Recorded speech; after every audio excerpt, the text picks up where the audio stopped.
Alright, how's it going, everybody? I have another video I'm making. I'm gonna rank all the anime I've ever seen. It's 1 in the morning right now. I'm kind of busy. This is kind of just a filler video, to be honest. Because I'm trying to work hard on a few videos that I've been working on for, probably a year at this point. But I have a actual job, so it's a little difficult to find time and motivation.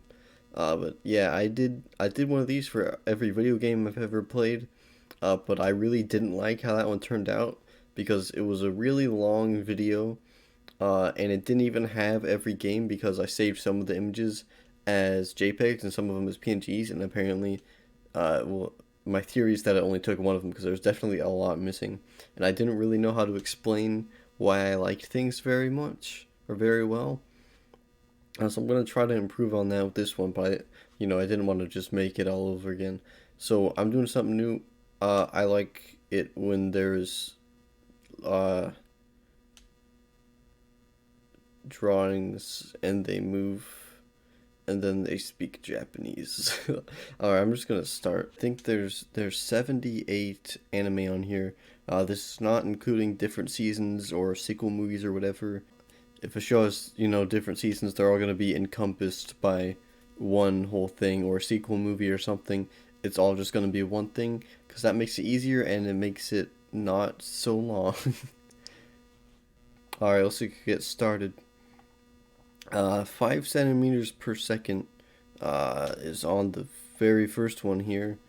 Uh, I remember really liking this movie. I definitely watched it legally on my laptop in my bed one day, and I thought, it was good. It's about a dude that's been dealing with sort of a long distance relationship, and then he goes through periods of his life.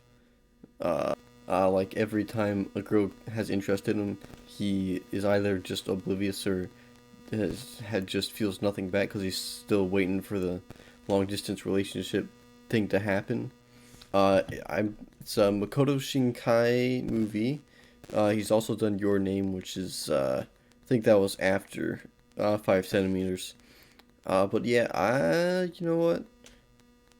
It's actually, no, it's really sad. And things that make me sad, I applaud. So that goes in A. Then there's Ace Attorney. Oh, I need to add a F tier. Ace Attorney is D. The second season is definitely better. There's interesting. There's like the second one actually has stuff that isn't in the games that it's adapting. It's the anime is an adaptation of the 3 Ace Attorney visual novels or adventure games, whatever their genre is, which I loved. I played them in 2019, a couple years ago, through all 6 of them, or the ones that are available legally in English. uh, and then I watched the anime, and it's not very good. I mean, I'm sure some people like it. It's got some fun moments. The dub is I watched it in dub because uh, there's a lot of localization differences, and actually the dub is improves the source material because at least it's pretty funny. Otherwise, the it goes adapting the cases is hard because there's so many details you need to fit in. If you skip something, then it's basically just a plot hole. Just you just create. Uh, and it's just not thrilling. The music is kind of eh. Even the openings like are all like trash to average. I think the second one was pretty good, and the first ending credits thing was pretty nice. And besides that, nah. Also, I think the best part about these are the English dub bloopers on YouTube because those are hilarious. See, Adachi to Shimomura. I haven't actually finished this one. I put it on hold. There's a few that I've finished most of these, but I'll tell you when I haven't. Uh, it's C. It's all right.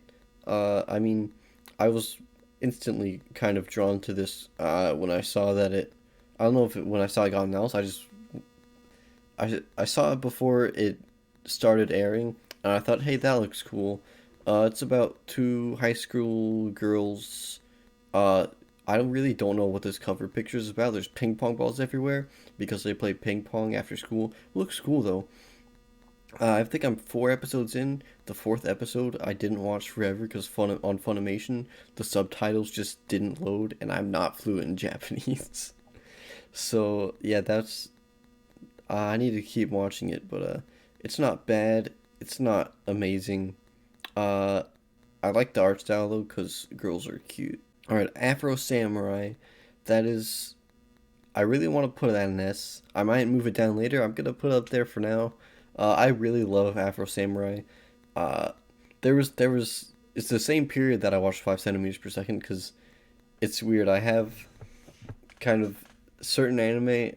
I know where I was when I watched them, and I can picture it. Like 5 centimeters per second Afro Samurai was me laying in bed with my just garbage laptop on uh, completely legal websites, uh, and I thought it was amazing because I this is a weird way to get into an anime, but there's the video of Samuel L. Jackson, who is the voice acts the main two characters actually, and produced it, I believe. I don't think there's even a Japanese version. It's just English. But the video where he says he likes anime and hentai too. Uh, One of the comments was that he needs to voice act in anime or something, and one of the replies was he actually has one. I was like, what? So I looked it up, and I had no idea if people thought it was good or not. I didn't know anything, and I was really pleasantly surprised. My only real complaint is the sex scene in, I don't remember what episode. It's only 5 episodes long. It's probably 2 or 3. I don't remember. I was watching it with my friend Gabe, and the sex scene came on, and I was like, dude, this is basically hentai, because, I mean, it is. And then my dad walked in. It's very kind of different. I love the soundtrack. Soundtrack Escape, the Xbox 360 game that was with this are also pretty good. Obviously, the voice acting is great. Story, characters, the whole deal. I love, what's his name, Ninja Kuma or Gino. Uh, Probably the highlight of the whole thing. His story is fascinating. Then Akira. This is also when I was laying in bed. It kind of blew my mind, but I rewatched it with my parents because I just thought it was that good. I could watch it with my parents. And I was kind of underwhelmed because my memory of it was so good the first time. But then again, I don't think 5 centimeters per second is above it, so I'll just put it there. Amagi Brilliant Park is next. This is about a guy. Well, it's kind of about a guy. It's more about everything around him, to be honest. Kanye West. All the main characters are named after rappers for some reason. His name is Kanye, but not Kanye West, just to clarify. Uh, and let's see, let's see if I can remember it correctly. Uh, this girl, I don't know if you can make it out that well because it's pretty small on the screen.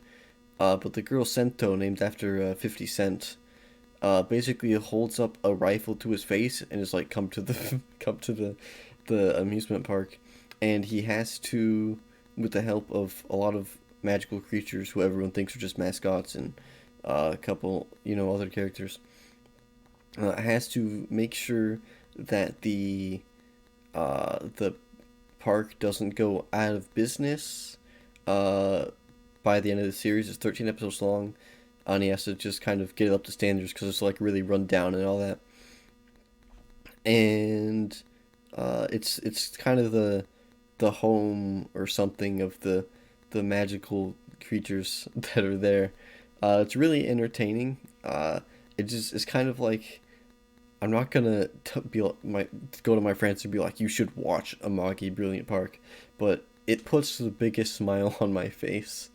This is another one I remember. I was watching it with the same laptop, but I connected the HDMI to my big TV so I could watch it up there.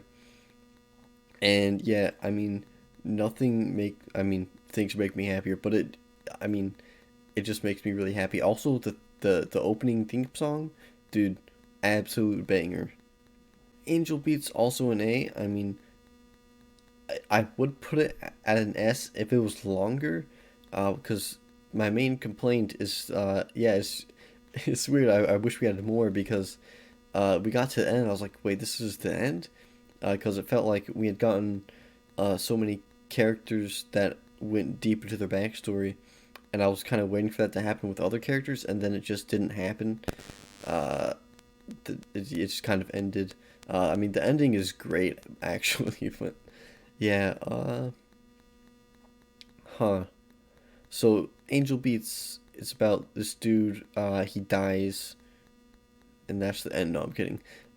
And basically, there's like a high school where everyone gets a second chance at kind of living or something. Then, well, I won't spoil the part that makes you cry, because, I mean, it is it's a one of the more emotionally impactful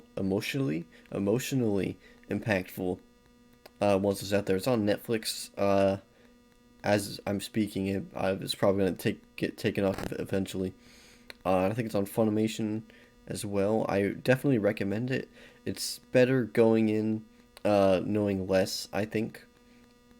Also, it has I think it's called a kudere character, which is like a girl who is you're supposed to think they're cute because they don't know anything, and then they gradually learn more over the course of the story. Maybe you're not supposed to think that. I don't know. I usually hate those kind of characters, but this one is the exception. I thought it was alright. There's the Animal Crossing anime. It's kind of one. Also, lying in my bed with my laptop. It had to be like 2015 or something. 2016 maybe. And I saw that it existed. I'm not a big Nintendo guy, but I like video games. I like Nintendo. I saw it existed, and I thought, I can't believe that exists. Now I have to watch it, and it was definitely okay. I haven't at that time I had never actually seen any or played any Animal Crossing, I should say. So I didn't really know much out of them. There's the Mr. Rossetti and Tom Nook and all that. And then I found this. I was on a I don't remember how I found out about this, but I remember I was on a a trip for the school band because I was a band in high school, and we were doing a bunch of stupid crap. And then I opened. Oh, I was on my anime list, and I typed in Anne Frank, and I saw there was actually an anime adaptation of the Diary of Anne Frank, and I thought, I have to watch this. So I did, and well, it's not as, let's say, Ace Attorney is kind of offensively bad with points that make up for it. This is just kind of dull. Let's see, I deciding between C and D. It's not all that bad. That was animated nicely. It's by Madhouse, so I'll give it that. It's a C tier, sure. Astra Lost in Space, or Astra, I don't know. Doesn't sound as good. Also, okay. Japanese says Astra. I don't care. It's Astra. Astra Lost in Space. Uh, yeah, I watched this when it was airing, beginning to end. I kind of stopped like 10, not 10. How long is it? 13 episodes? Probably like 8 episodes in, and then I caught up a few months later. It's okay. It's about a bunch of like future futures. It's sci-fi. So a bunch of students from the not from the future. It takes place in the future, and they're taking a trip to space, and then they kind of get stranded, and they have to make their way back to Earth. I think it's Earth. I don't, probably. There's some basically each episode, at least for like the first half, is based on a specific character, and I thought those episodes were really interesting. And then the more it got into sci-fi shenanigans, I kind of started to lose interest. It was also, I thought, very predictable, which isn't inherently a bad thing, but I don't know. I like theorizing about stuff, and when I can just guess it like after like one hint in the show or like one piece of foreshadowing, it kind of ruins the fun. But I don't hate it. Uh, see, but I mean, it wasn't that what 2018 maybe or 20 man time. It's pretty forgettable. I feel like let's see. I feel like there isn't enough room for me to rate things accurately. Attack on Titan. I mean, it's it's popular for a reason. I think there's some things that get popular and they're just pretty garbage. Uh, uh, for whatever reason. But Attack on Titan, I mean, it absolutely deserves all the hype it gets. This was the first, yeah, I think it was the first anime I've ever seen, kind of, because my brother in like 2012 or 2013, it must have been, uh, my brother got into anime and he wanted to show it to me, and I was like, what, 2013, so I was 11, uh, and he showed me one episode of Attack on Titan and one episode of Sword Art Online, and I was not ready for anime. I was like, why do I have to read subtitles? I don't understand what's going on. I really didn't. I really had no idea what happened, in the first episode. And then years later, just I think a couple of years ago, me and my dad watched Castlevania, and we were trying to tell my brother to watch Castlevania, and he was like, if you watch Attack on Titan, I watch Castlevania. So, me and my dad and my brother watched Attack on Titan, and after the 4 years of anime I'd been watching at that point, that I've never seen anything like it. The final season just came out, or this first part of it, and it is mind blowing. Just the plot develops so much. There's lots of politics that's actually interesting. I'm not like bored to death. The action is super good. Uh, I really have no complaints. It's just one of the best, and yeah, it's incredible. Uh, it's one that you can show to someone who doesn't watch anime, and they'll probably love it. Oh, one problem: the dub is not very good. I'll say that because since we were watching it with my dad, we chose the dub, and he was the one who was like, "Please make it Japanese." Then we've got Berserk, the 1997 one. I mean, this I just watched just last month, maybe a couple months ago at this point, and I kind of have the same compliments. I mean, it's adapted from what a lot of people think are the best manga ever. Uh, and I mean, what complaints could I possibly have about it? I mean, I didn't even talk about what Attack on Titan's about, uh, but I think it's better that way, to be honest. Berserk is about this guy named Guts. He's got this giant sword, and he goes and he loves to kill people. Um, it's got a lot of very touchy subject matter. I think if you're going to watch it, definitely look up a content warning, before so, because I mean, they don't really hold anything back, especially in the manga. But this is for the anime. I mean, still, there's boobs. This is just straight up nudity. I'm pretty sure some stuff that almost happens, but not really. Very heavily implied. Things that are pretty terrible. It's medieval fantasy. It's got some monsters in it, but not that much in the anime. Uh, yeah, so Guts joins this like Griffith, a guy named Griffith, and the commander Casca, in kind of their I don't even remember what they're trying to do, uh, but they have a group of bandits, named the Band of the Hawk, and basically they're going up in the grand ranks. There's a big war they're kind of helping out with, and Griffith, this beautiful man, is trying to gain a lot of power. The characters are super deep. It's really interesting. It's all free on YouTube right now before it gets taken down. I mean, yeah. So yeah, watch it if the content warnings don't disturb you. Thankfully for me, it's all good. Then they readapted Berserk, the Golden Age arc, which is the same arc that was covered in the 1997 one, with a series of 3 movies, in 2013. Put those in a C. The third one is definitely the best one. There's some CG and 2D stuff in there. The 2D stuff is definitely the best. It goes just a little further in the adaptation than the 1997 one, and I think the ending of the third movie is actually better than the ending of the series.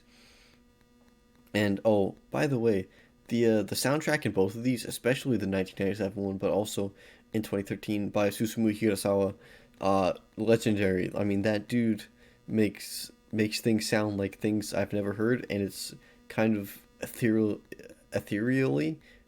ethereal. It's beautiful, and there's nothing else like it. Uh, yeah, I mean, I can't really say much more about the story since it's the same story as the last one. Then there's Bofuri. I mean, yeah, it's all right. Uh, I heard a lot of people when this came out talking about how good it was, and I thought, this looks like a safe thing that would not exactly challenge me to watch, but it would make me happy. And I mean, sure.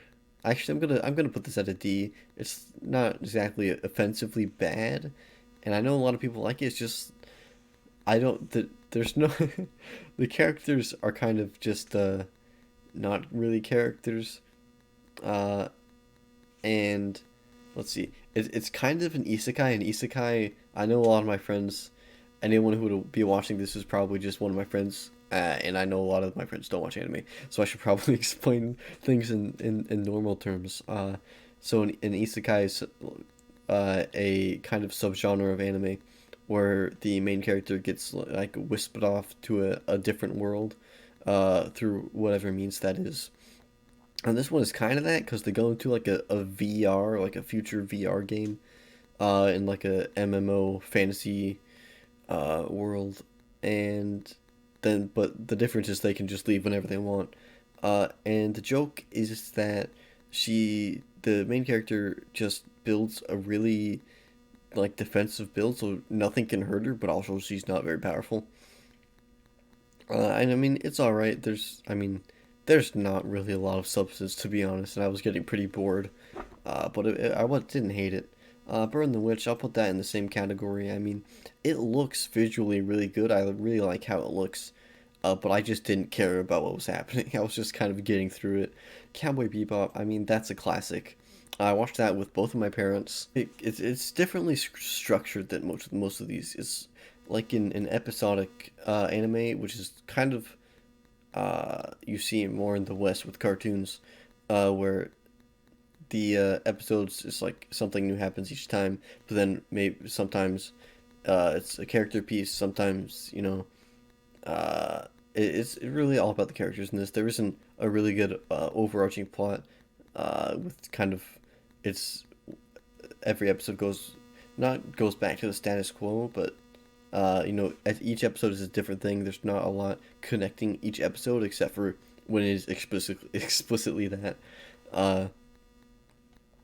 But every so episode, new person joins the crew. There's always something interesting happening. There's like 1 or 2 episodes maybe I don't like. Plus the movie is really good. But 24 out of 26 is great. The ending is phenomenal. The music is great. By I forgot her name. The person who did the music.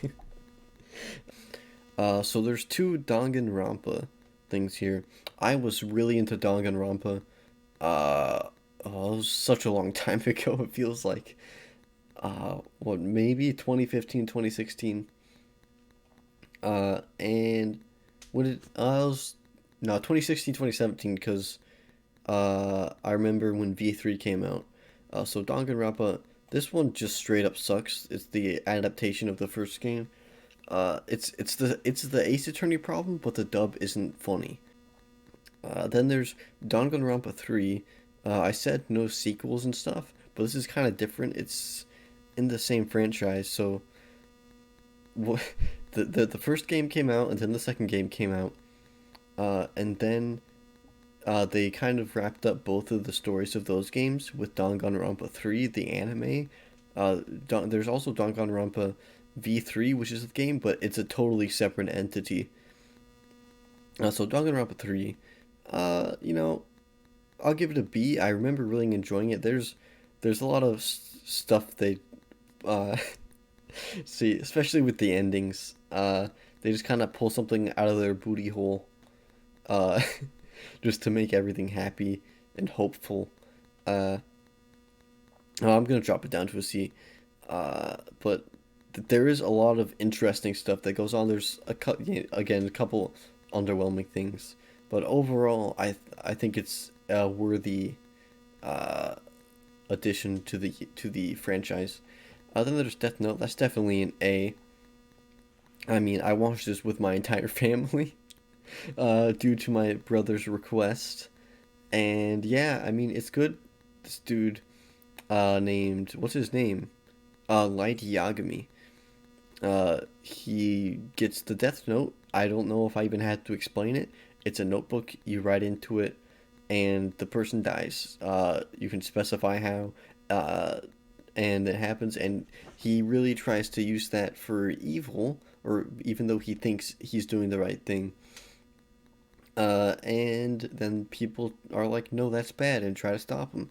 And there's a lot of like super interesting mind games that go on. And yeah, I mean, it's Death Note. It has the worst Netflix adaptation for a reason. Demon Slayer, I'm actually watching this right now, and I'm like 8 episodes in, and as of 8 episodes, it is mid. It is so average. I'm not really, I'm not really watching it because I want to. Like, I think I should be 8 episodes, and I thought the first episode was really good, but I just kind of don't care at the moment. It could. I assume it's gonna get better. Uh, as we go along. Get further in. It's 26 episodes, so 8 is what, kind of a third of the way there. 8, 16, 24, yeah, about a third of the way there. So it probably gets better, but as of where I'm at, it's pretty average. Uh, See, the devil is a part timer. The premise of this is kind of in the title. It's basically a reversed isekai. I explained what it was last time, but instead of the hero or the main character getting transported to another world, it's a character from another world getting transported to the human world. So basically, in like a fantasy world equivalent of Satan, or basically just Satan, I think, and like Lucifer and his, their cohorts, get transported to Earth, with magic or something. And most of the characters, except for like one high school girl, are kind of like over there, and the hero of that world that's fighting against them also gets transported there. But he has to work his way to the top, so he just gets a job at McDonald's, as a part timer, and it's a pretty funny series. I think I'm 8 episodes in. I was watching it with my dad, and then we stopped because we just had a lot of shows to watch, and we just picked it back up like last week, and I'm pleasantly surprised. It holds up. It just got a new season now, so after like 8 years, so that's nice. I recommend it if you want some, lighthearted comedy stuff. Then there's a Diary of Our Days at the Breakwater, I think. I was really depressed when this was airing, but I thought, I don't want to watch something super serious. So there's a show about girls fishing, and it looks cute. And I was right. I didn't actually finish it because I was just trying to watch too much, and I got hit with a bunch of school crap. Uh, I think I got delayed as well, which probably factored into it because of COVID. But it is like a kind of comfy. You know, you're not watching it because of the plot. There's not really a lot that goes on. It's just kind of like, yay, this is nice. Uh, so I'll put that in a B. That's just me. I know it's probably not that good, or I actually know. Shut up, me. I love it. Then there's Domekano, domestic girlfriend. So how do I explain liking things without sounding completely insane?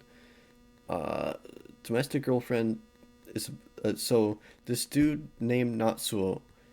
He it begins with him losing his virginity to some random girl he met at a mixer, and then he's like, "Huh, this girl kind of reminds me of my teacher who I have a crush on." Uh, and then yeah, so he has a crush on his teacher as well. And then he gets home one day and his dad's like, "I'm getting married, by the way, and my wife and her daughters are gonna be moving in like really soon." And then like the next day or something, uh, the wife and the daughter show up, and the daughters are the teacher and the girl that Natsuo just lost his virginity to, and things kind of go from there. I read the entire 274 chapter manga because that's the kind of man I am. I mean, the anime is all right as an adaptation. I watched it all in one sitting because I was gonna make a video about the manga because it's just so insane, uh, but that kind of fell apart and I ended up not doing it. Uh, but yeah, I mean the intro, like for what this is, the intro is way too good. I mean, it is one of the best I have heard, period. And I just told you what the premise is. Yeah, it's a C. Demon Slayer next to that does not feel right, but it feels so wrong, but that's just my thoughts. That's just me. Uh, the manga is actually something I really enjoyed. The ending was kind of weak, but I really can't explain any good reason for why I would like something like this. So then we've got Dorohedoro. And I'm gonna get heat for this just like I do with Demon Slayer if anyone actually watches this video. It's okay. I actually kind of wanted to put it in D tier. Uh, so yeah, it's okay. I wish I had a more conclusive ending because it kind of just happened and we haven't gotten anything since. Uh, I watched it with my dad, and it kind of turned us off from anime for like a month, or for a while. We watched the dub, which honestly it didn't work that well. My dad kind of went through a phase of wanting to watch dubs because we watched Cowboy Bebop and that dub was super good. Uh, and then he, you know, watched one in dub. You want to watch the other one in dub. Eventually we moved back to subtitles. Uh, but yeah, it was just kind of underwhelming, especially for all the hype I saw it getting. Then this is kind of out of order. Let's see. Let's move this back to normal. Neon Genesis Evangelion. I have no. That's not a word, is it? I don't know how they don't even pronounce it consistently in the show. Evangelion. I don't freaking know. It's really good. I'm torn between S and A tier. It's definitely been a while. My dad actually suggested this. He was like, apparently there's some cool new show on Netflix. It's called Evangelion. But we both loved it actually. It is kind of awkward to sit through with your dad at some points. You know what? I'll put it up there. Yep. I mean, it's got its dumb moments for sure. but it's also got its like mind-blowing revelations. The last two episodes I thought were fantastic.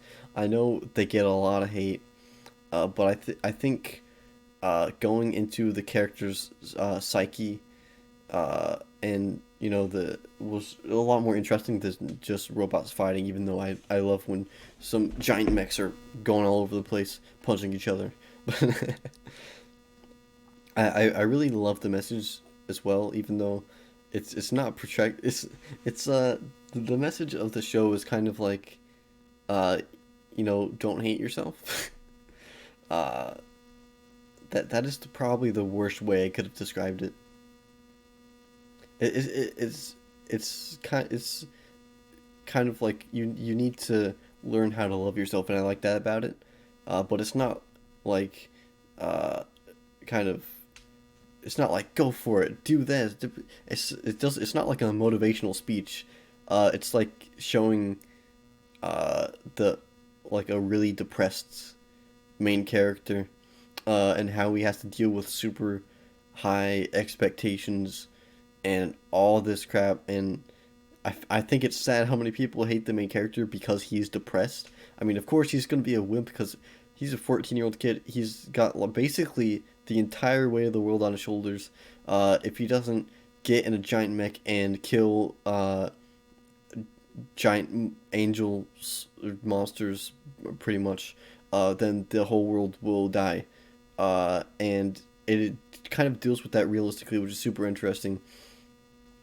Uh, I think there's a lot of people that talk about the girls in the show. I think they should just shut up. uh, but for people who didn't like the last two episodes and wanted to see giant robots punching each other, the end of Evangelion movie is a great movie. I have to give it that. It kind of gives more context to what actually kind of happens in the physical realm uh, in this area. It's I mean, what can I say about it? The cover, it's not the cover. It's like the poster for the movie. I have it on my wall upstairs. Uh, it's classic. The ending is kind of hauntingly beautiful. And it's kind of like, what would happen if Shinji, the main character, just instead of starting to love himself, it just got exponentially worse. But yeah, then we've got the reboot Evangelion series of movies.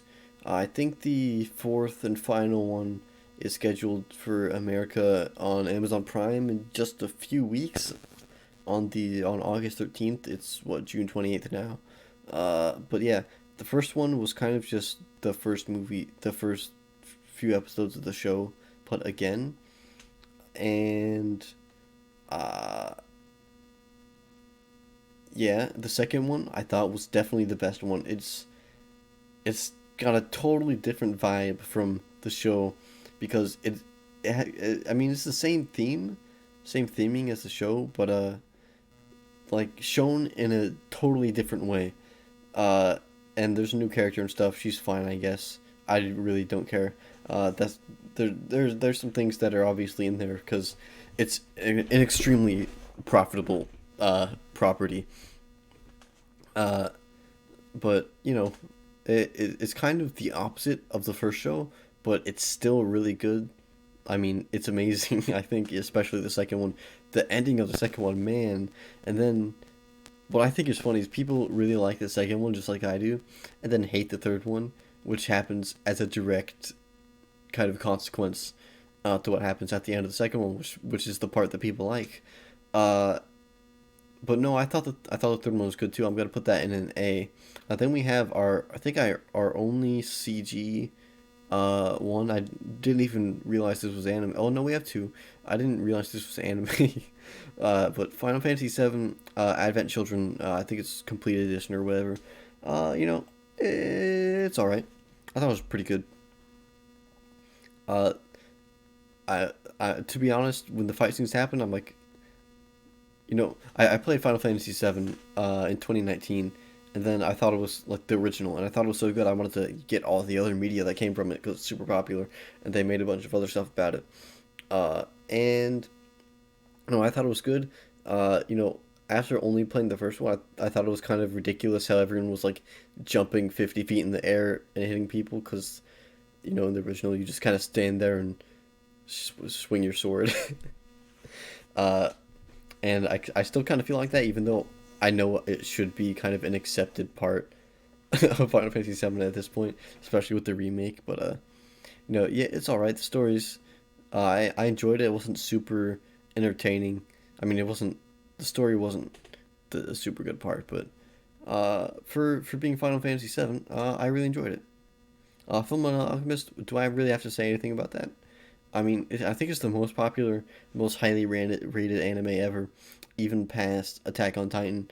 I mean, if you like Avatar: The Last Airbender, you're going to like Full Metal Alchemist. That's what I tell everybody. That's how I get people to watch anime that usually don't watch anime. If you don't usually, Full Metal Alchemist, great show.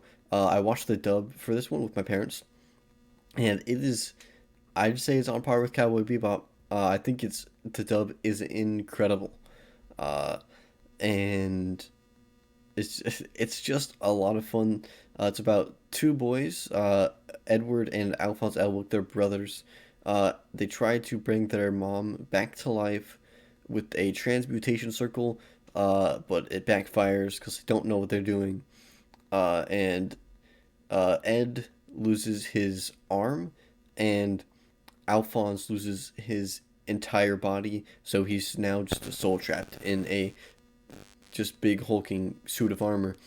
And I think they they kind of give up on bringing their mother back because they just want to get Alphonse's body back, and that's what the show goes on about. There's a lot of different, you know, characters and places and aspects that are all really great, and I don't have a complaint about the show. Uh, I feel like I should drop Afro Samurai down to an A now. Gamers is a C. It probably would have been a B, but nearing the end, it was really annoying me. Uh, I mean, it is really funny. I will say that it's basically there's a dude he likes video games. There's a cute girl who likes video games. Uh, and there's, you know, a couple other characters. And they're gamers, and that's why it's called Gamers. And there's a game club, and then the main character goes to it, and he's like, nah. The main character is super wimpy, which makes a lot of things funny. It's also sometimes it's like, come on, dude, shut up.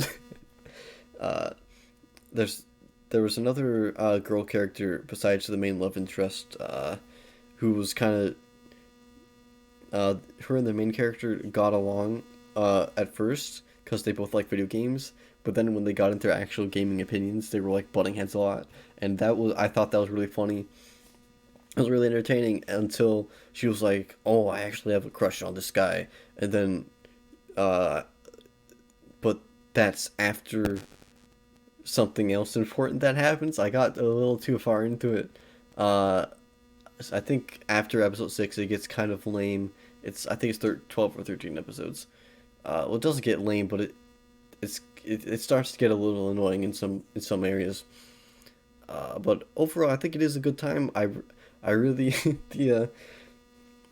there's an OVA. OVAs are like bonus episodes bundled with Blu-rays and stuff.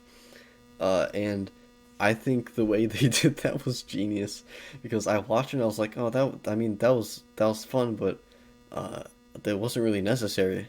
And I saw a lot of people saying that, and then I realized the whole episode is about DLC, and I just lost it at that point. It was really funny, especially as a fellow video game boy. And I need to stop. God of High School. D. I mean, it looks really good. I just really don't care what's happening. I liked it when they were punching each other, and then when they were talking, I was checked out. Gurren Lagann or Gurren Lagann, I'm not sure how it's pronounced. I think it's Gurren Lagann. Yeah, Gurren Lagann. Okay, I had to read the Japanese. My dad actually recommended this to me because when I got a job, uh, we couldn't really watch anime together anymore, so we started watching it by himself, which is amazing because he's 50 years old. And this, he liked Evangelion so much that he wanted to watch something by the same people. So here we go, Gurren Lagann. It actually, S tier. I mean, what the, I mean, what can I say about it? It's like Evangelion, but again, like the movies I talked about, it's got the same message. The message is kind of like, love yourself, go for it. Uh, Except it's kind of like, instead of the super intellectual blah blah blah, it's like, uh, characters are just being stupid and going for it, even though it shouldn't work, and it shouldn't work, but somehow, it's still super effective and it works really well. The animation is really good, and the characters are good. My main complaint, is that, this usually isn't a complaint, but it's kind of just really excessive here. The girl main character Yoko, is very sexualized, and it just feels very off. All in all, please watch Gurren Lagann. It's one of my favorites. Halo Legends is kind of a anthology Halo series, of anime. Just like one of the last things you would expect to be an anime, but it is. Uh, and I think I'd also put this, at a C, because it's an anthology. It's a bunch of different disconnected side stories. So there's different directors and studios and all that for each story. Uh, so set within the Halo universe, and some of them I thought were boring, uh, and yeah, like one of them I thought was boring, but the animation was pretty good. And then there's one that's the story is so good. The story in one of them is so good, and the animation is so bad. It's the worst. It's like 3D animation I've ever seen. It is laughably bad compared with such a good story. It is such a missed opportunity. But most of them were at least pretty passable, pretty enjoyable stories. Yeah, that's all right. If you like Halo, I'd recommend it. Or Sound Euphonium, recommended by a friend of mine. Appreciate that. And this is about a girl. She gets into band. She plays euphonium. I got recommended this to me by a band friend, since I was in band. And they do play in a band. Lots of things. It's kind of a drama, sort of romance. They kind of, it's like the people making the anime wanted, uh like some girls to get together, uh and then the source material was like, nah. Especially in the third movie. Third movie was kind of trash, to be honest. Not trash, but that's an overstatement. But it was definitely a step down. The first season was all right. There was things that I thought were really stupid. There's like a, I don't remember what it was. There was some trumpet competition at the end that I thought was just dragged out and didn't even need to happen at all. Uh, and there's all kind of, you know, stuff like that. Like there's characters that seem like they're in love, but then like the secondary, uh, protagonist, is like, actually I'm in love with my teacher, the band teacher. And I hate those kind of stories. I'm like, I get when you like see a teacher and you're like, whoa, they're hot. Actually, I don't. Most of my teachers are old people. Uh, but actually, like, I don't see how you can make an emotional connection really at all. And or even thinking you have a shot, I just let it go. It annoys me, and I'd rather the characters be more realistic. But I don't know. It's what, high school girls, whatever. I don't care. Second season is the best one. I'll put it in a. It's such a mixed bag. It makes me want to put it in a C, but it's not between an S and an F. It's more like between a C and an A. So yeah, I put it at a B. It's good. The Irresponsible Captain Tyler is a really funny, show from the '90s. In sci-fi, it's about it's in the title. It's about a guy who kind of, he joins the Space Corps because he thinks it's in the Space Corps because like the military, space military, whatever. Because he thinks it's going to be an easy job, and he's kind of a scumbag. Especially in the first two episodes, I actually didn't like the first two episodes too much, because I was like, I'm supposed to be rooting for this guy who's just like, I don't know, just hitting on girls mindlessly, and he's kind of a dirtbag, uh, despite the situation. But then, like once he becomes like accidentally becomes a captain of the ship of the Soyokaze, the ship that they travel on with the whole crew, it starts to get better, and you start to learn about the characters' personalities and all the characters. I mean, even the side characters are just so much fun to be around. And Tyler himself, the protagonist, is just one of my, I went from not liking him to him being my favorite. It's really funny. I have watched the dub. I'm sure this regular Japanese subtitles are good too. But the dub is super funny. If you like '90s dubs, you're gonna love this. And yeah, I don't really know much to say about it. There's a part where there's like a alien princess that from the other side of the war, and she falls in love with Tyler. And I thought she was kind of obnoxious, and I didn't like those few episodes very much. I think that's unpopular opinion, but I don't care. Uh, yeah, so overall, very good show. I recommend it. You just want a quick laugh, a good laugh, good 26 episode laugh. And it's free on YouTube officially by the company who produced it, Nozomi Entertainment. Isekai Quartet. Uh, I mean, I just don't remember anything. Uh, as I mentioned, isekais. I mentioned what isekais are. And Kadokawa is a company that makes a lot of anime, and they just happened to have four that were, well, like three that were super popular and one that was also there. And they just kind of put them into a quick comedy show, and it was funny, but I just don't really remember it. I feel like I should put Ace Attorney at an F now, because everything else outranks it. Kaguya-sama, Love is War, is about two, kind of, it's about the student council president and the vice principal or something. I don't remember their rankings right now. The first and the second season are amazing. It's a great comedy, romantic comedy. I'm kind of a sucker for those, to be honest. I know.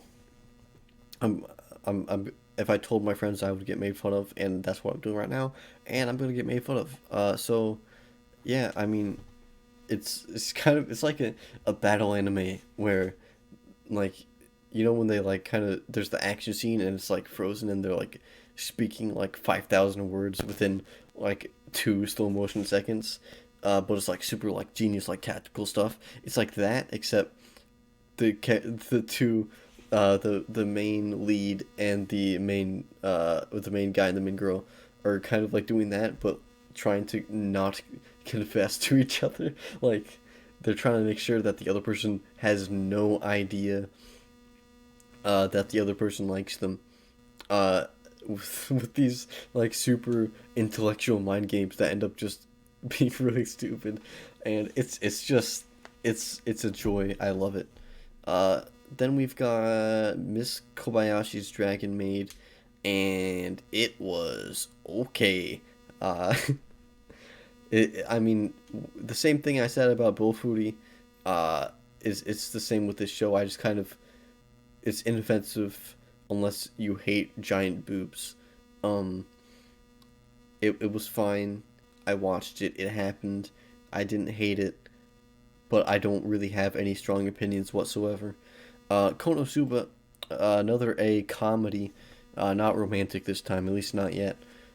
It's an isekai. One of the there a few of the characters are in the Isekai Quartet show I mentioned.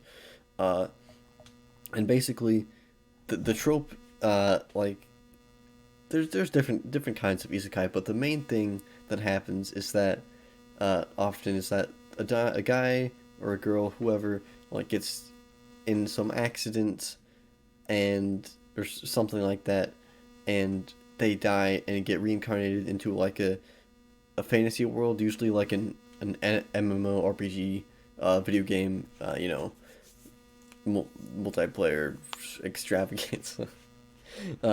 Generic fantasy world, and they just kind of become super powerful by the end, and it's funny.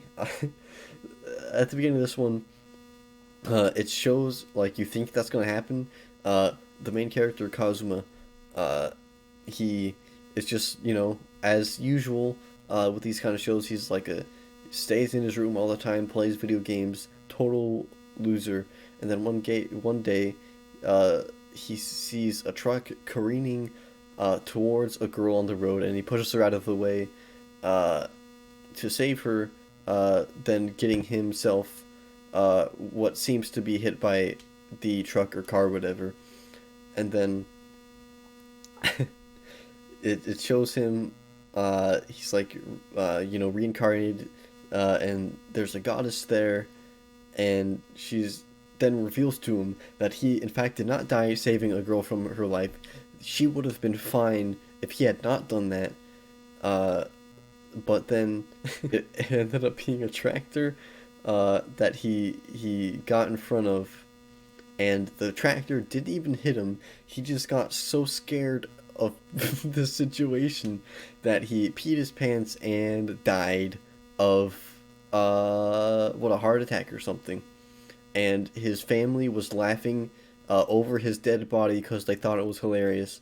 So he is now humiliated in front of a goddess who is going to reincarnate him. And at this point, he's just kind of pissed off. And the goddess is like, whatever, take, you can have one thing you can take with you to this magical world. And he's like, well, screw you, I'm taking you. And turns out she's an idiot, and kind of chaos ensues. That's about the comedy of the show. If you think that description is funny, then you're gonna like it. If you don't care, well, don't watch it.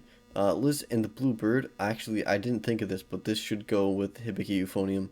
I mean, it's a side story, so it's not like a direct sequel. It happens, I think, at the same time as the third movie, and it's a lot. I think it's the best, actually, the best thing that series produced, especially because it has an oboe player in the main role. I played oboe in band, so instant ups for that. But it's about two girls. I think they are gay. It is extremely heavily implied, but for some reason, is in the show and the movie, they never explicitly go out of their way to say that.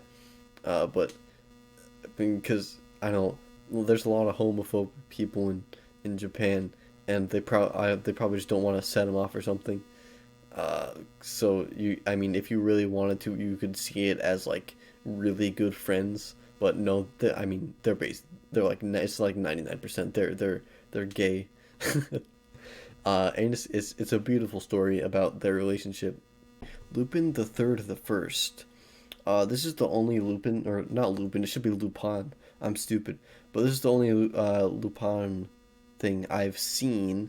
I know it's like a whole massive series. It's gone on for a long, long time. I think since the 60s. English dub is great. I loved it. This is honestly better than Disney. This is, I think, the most visually pleasing and well animated 3D CGI just animated movie I've ever seen. It is so much fun. I love it when Hitler shows up, and that's all I have to say about it. I mean, there's not like it's not super deep, so that's usually what I reserve for. I mean, I put Konosuba in A. Lupin the First could go in A. Millennium Actress, that's an S tier. It's about, I have it on my, you probably can't see it since it's all dark, but I have the Blu-ray on my shelf. So it's about the story of an old lady who used to be an actress. It kind of goes into her past of when she was an actress. When she was young, so there was a man she met once, who she fell in love with, and never saw her again. And she's kind of just chasing this guy for the rest of her life. She doesn't even know if he's alive or not, but she keeps going. And it kind of goes through the transitions, and the music by Susumi Hirasawa, who also did Berserk, as I mentioned earlier, is fantastic. The transitions are like nothing you will ever see in anything else. Just so good transitioning from one part of her life or one sort of movie to another. It's kind of a love letter to Japanese film, as it kind of goes through a bunch of samurai stuff, and then she's a schoolgirl, or I don't remember all of them. I've never seen a movie like this at all, and it's just such a beautiful movie on every level. You have to watch this. Everything on this S tier ranking, well, not everything. I think Attack on Titan, Cowboy Bebop, Full Metal Alchemist, Gurren Lagann, and Millennium Actress are must watches, even if you don't like anime. Uh, so I don't eat. Oh, the Demon of Misfit Academy is so hilariously just off the wall. I was gonna say bad, but I don't even know. Like, this dude is such a Chad, and it's kind of terrible, but it's so entertaining at the first time at the same time. So I can't fault it for that. So this ultimate freaking Chad dude immediately overpowered. I think he's like a demon, not a demon lord. He's like some kind of god, who aged, from zero to, well, I don't know what, just high school or college or something, like instantly, pretty much, like really fast. So his parents are like the same age as him almost, uh, and what, I think he kisses the freaking girl in the first episode, and then, so I mean that's a lot of power right there, especially for anime. And then, like, there's one episode where he picks up a entire castle with his fingers, spins it like around like you would a basketball, and then just chucks it. And I mean, that's all I have to tell you about this freaking show. It is hilarious, and I cannot tell if it's intentional or not. My Hero Academia is mid. Uh, I mean, I should probably explain more. I'll put that next to Demon Slayer. Where's Demon Slayer? Yeah, I'm on like season three, and it's like halfway through season three, and I mean it is sure okay. Like, it is the quintessential shonen anime. Shonen is, for young boys, like Naruto and Demon Slayer. I don't know about Demon Slayer. That might be seinen. I think Demon Slayer and My Hero Academia is like, regular, just a very regular, action anime. And as it's shown, there's a lot of girls with giant boobs. Pretty good story. You got a nice rival and a mean rival, and they fight, and the animation is pretty good. Uh, and I mean, the villains are okay. There's just like everything, all the flaws you would expect from a show like this are in here, and all the good things are also they're too, I not an extreme, I should say, but it's pretty good. What's usually good in a show like this is pretty good here, and what's pretty bad, is like, it's really bad, or it's kind of infuriating. You just have to watch it. Besides those points, like, it's like they invent a pervert character so they can show him imagining the girls in bikinis and stuff, so then they can just so that they can show that for fan service. And it's like that. When you're showing me anime boobies, I should not be feeling, I should be feeling great. I should not be feeling like I'm doing something wrong. No, it just feels wrong. And I've watched hentai I'm more comfortable with. Then we've got my next my next life, as a villainess. All routes lead to doom. So this is another isekai. The main character is a girl who gets, I don't remember how she dies.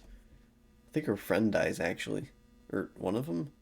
I don't remember. Anyway, she gets transported to a into her favorite Ultima game. And Ultima game is like a it's like a kind of, I think it's a dating sim type game, where you date boys, or that's your main objective, is to get the boys to love you. I mean, I can appreciate a hot anime boy, and there are several in the show. I mean, the main guy who like gets engaged to the main character like in the first episode, uh, he does a pretty scummy thing near the end, and I didn't like him after that. But the other guy, I mean, one of them's a stepbrother, and that's pretty weird. Other two guys, I think Keith is the best one. He's got silver hair. Uh, they also, I, they make the girls also like love interest kind of, but that's not gonna happen. They're just doing that to appeal to people like me who think it's nice. I guess I did enjoy it, but it definitely felt so like there was just kind of lacking something. My Neighbor Totoro, that's a classic. I just actually watched for the first time this year, with my parents. That's an A, sure. I don't have like a childhood connection to it like a lot of people do, so it's not like my favorite thing ever. But I will give respect where it is due. Myriad Colors, Phantom World.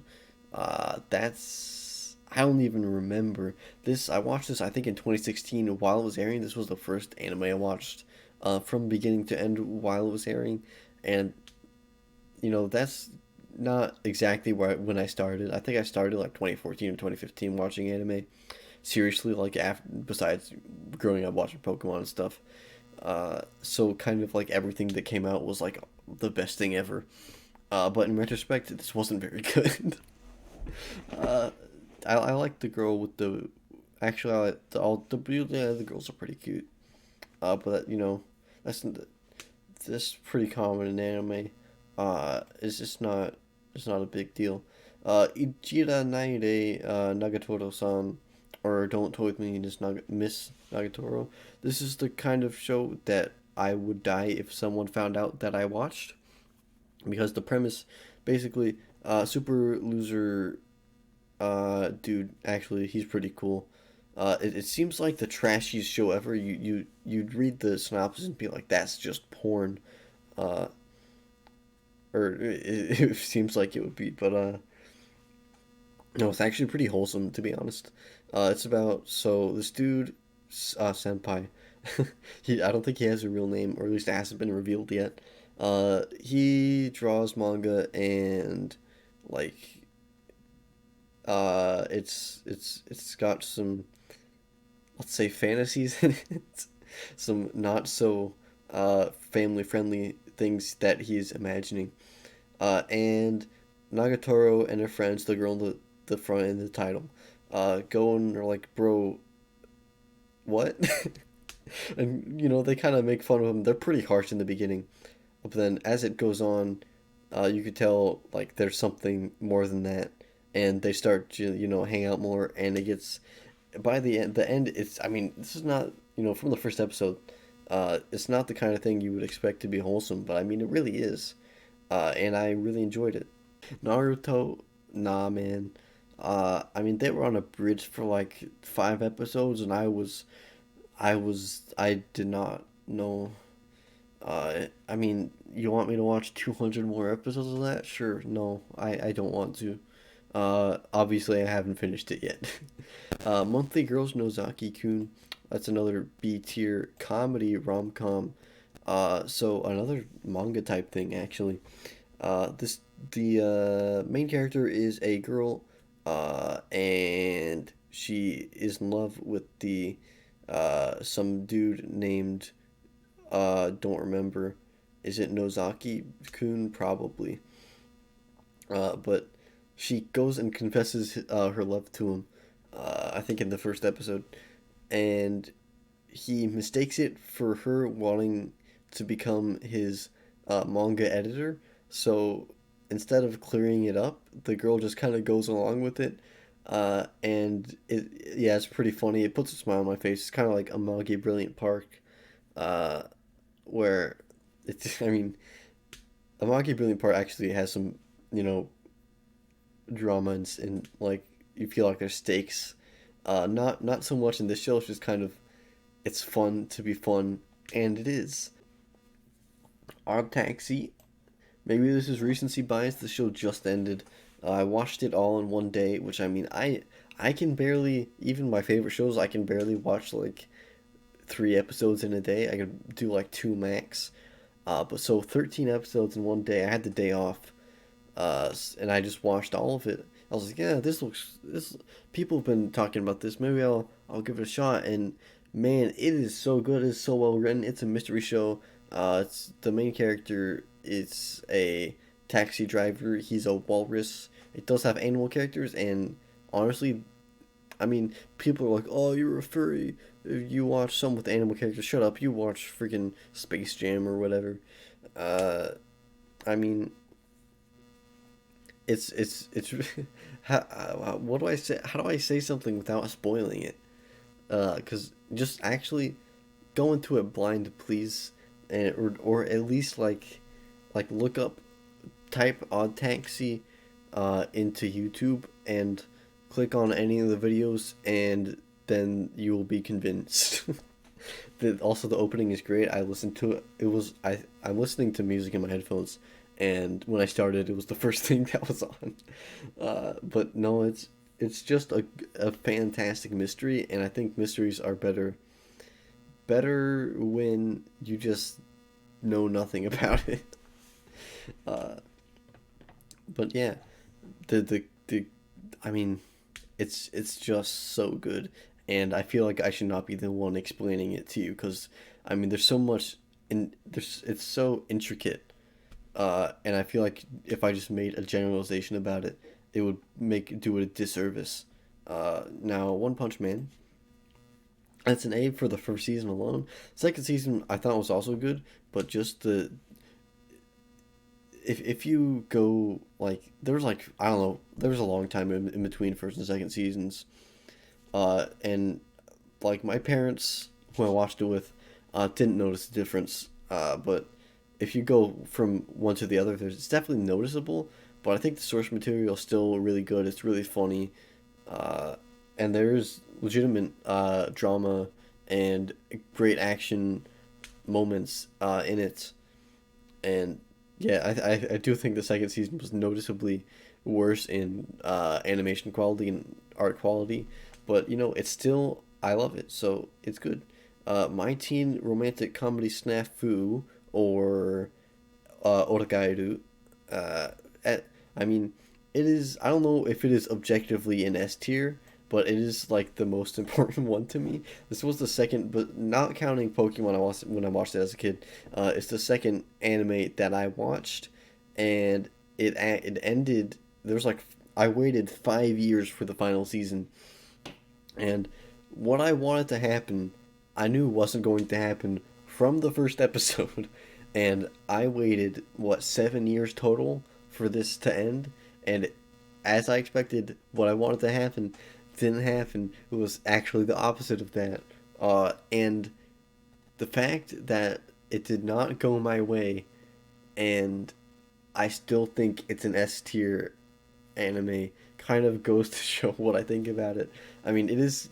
I mean, I watched one before this, but this is really the one that made me think, oh, this is what anime can be. The first season is a comedy, as it says in the title.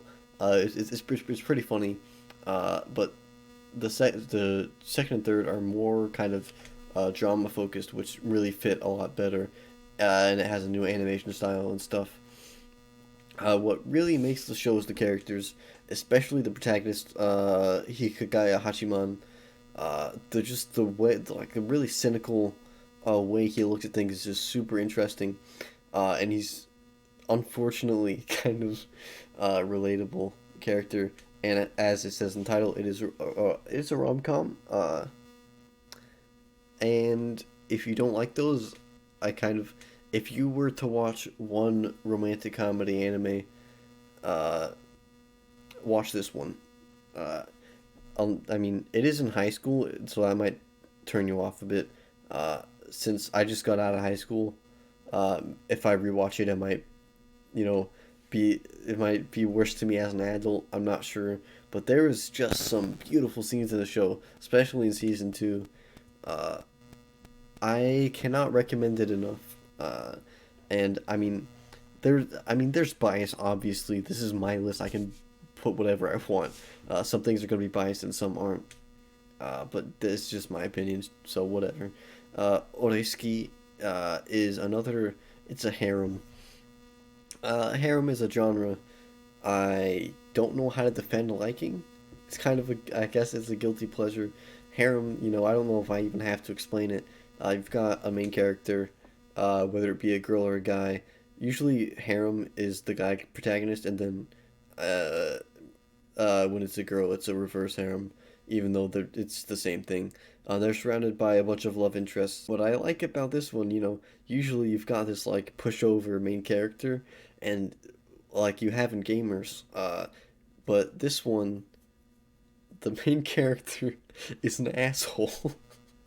Like he puts up this front that he's like, oh yeah, I'm a nice guy, and then he's just just an asshole, and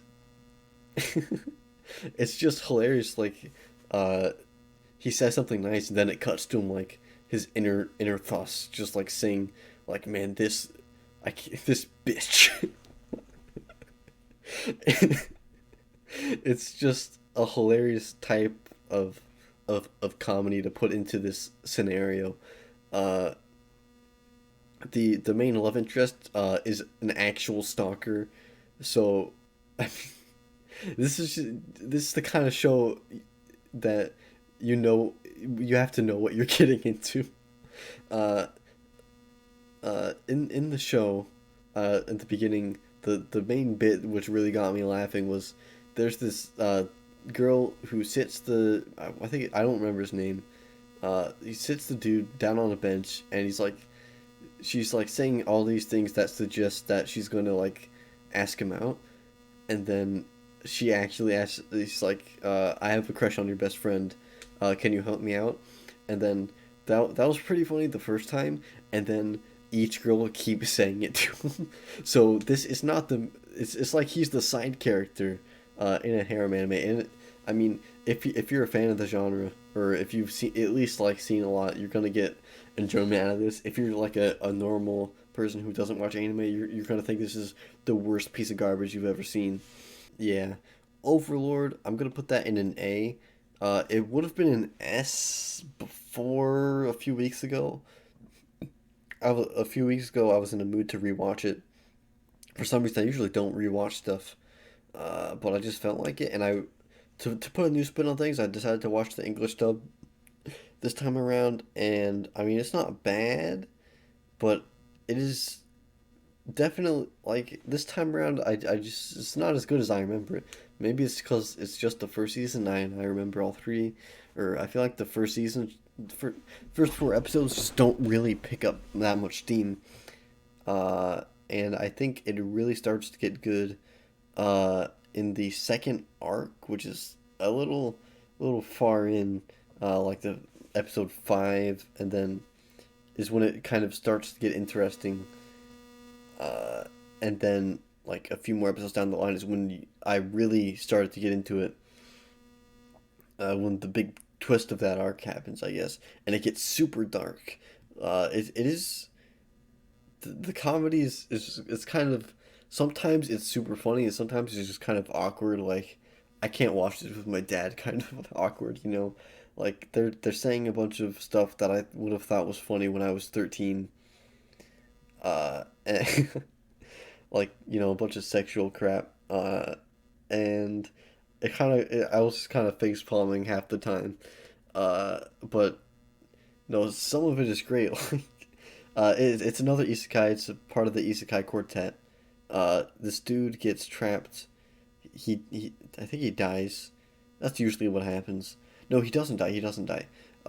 So he goes into an MMORPG video game, and before it shuts down, he used to play it with his friends, and he was super like overpowered. And he invites all his friends to uh, hang out in the game for one last time because the game is shutting down. Like one guy shows up and then he has to go back to work, so he's just kind of alone, just sitting there like with his memories. Then the game gets shut down, and it just stays there, and then he can't leave. So uh, he just kind of is stuck in this world. All the like the NPCs just become like real characters. So like he was messing around before, and he was like, there's this one girl and who was, I don't know, really mean, and he was like, what if I go into her settings and make it show so she's in love with me, and then that is her entire character throughout the rest of the show, which can be pretty annoying, to be honest. I know a lot of people are really into it.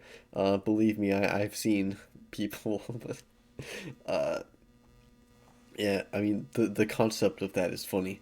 But the following three seasons are like, okay, shut up. I mean, the a part I like about it is that you, even though his friends aren't there, you kind of get to know their personalities through the characters that they have created. Like, there, there's a dude named Lord Touch Me, and you kind of, through that username, you kind of know all you need to know. But that is an interesting part about it, and then the actual like fantasy part about it uh, gets really interesting because he's like posing as an overlord of what, a castle or region or whatever, and then he kind of starts to become that overlord, and he starts to become like an actual bad guy, and it's cool to see this like from a villain's perspective.